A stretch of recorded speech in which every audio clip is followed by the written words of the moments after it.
UTL solar, solar लावणार आणि सबसिडीही मिळवून देणार। सुप्रिया सुळेंचा इंटरेस्ट महाराष्ट्रात नाही तर संसदीय राजकारणात। दादा सोबत नाहीत, आता सुप्रियांना मुख्यमंत्री करणार का या प्रश्नावर पवारांकडून सुप्रिया सुळे शर्यतीत नसल्याचे संकेत। अजितदादांनी निवडलेला रस्ता आम्हाला पसंत नाही। अजित पवारांच्या घर वापसीबाबत शरद पवारांकडून TV9च्या मुलाखतीत भूमिका स्पष्ट। 2019 मध्ये सत्ता स्थापनेवरून दिल्लीच्या बैठकीत अदानी होते हे चुकून बोललो। अदानींवरून अजित पवारांचा U-टर्न। मात्र अशा अनेक बैठका झाल्या पण त्यांची विचारधारा मान्य नाही म्हणत पवारांकडून गौप्यस्फोट।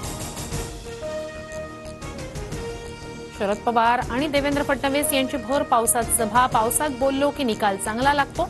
इचलकरंजीत पवारांचं जोरदार भाषण, तर भिजलो की जागा निवडून येते असं म्हणत फडणवीसांची टोलेबाजी।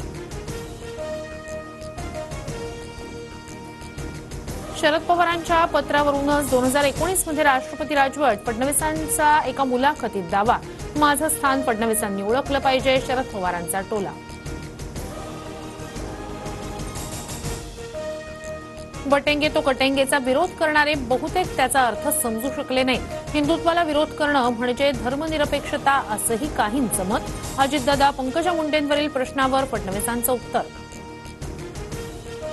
बटेंगे तो कटेंगे आम्हाला अमान्य। हा उत्तर प्रदेश नाही, शाहू फुलेंच्या राज्यात असले नारे चालणार नाहीत, अजित पवारांची भूमिका।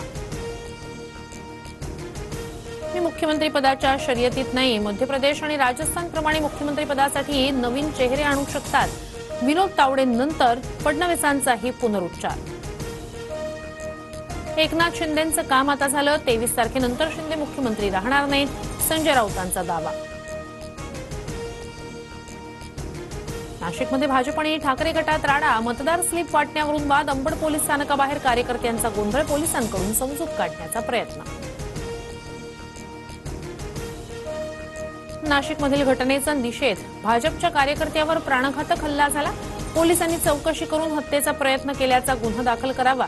पंकजा मुंडेंचा ठाकरे गटाच्या कार्यकर्त्यांवर निशाणा। राज ठाकरेंच्या 5 ठिकाणी जाहीर सभा, मात्र प्रकृती ठीक नसल्यानं भाषण न करता फक्त भेट देत राज ठाकरे परतले। मनोज जरांगेंची तब्येत बिघडली, ताप, खोकला आणि सर्दीचा त्रास होत असल्यानं अंतरवाली सराटीत जरांगेंवर उपचार सुरू। येवल्यात उद्या जरांगेंची जाहीर सभा। UTL सोलार, सोलार लावणार आणि सबसिडीही मिळवून देणार।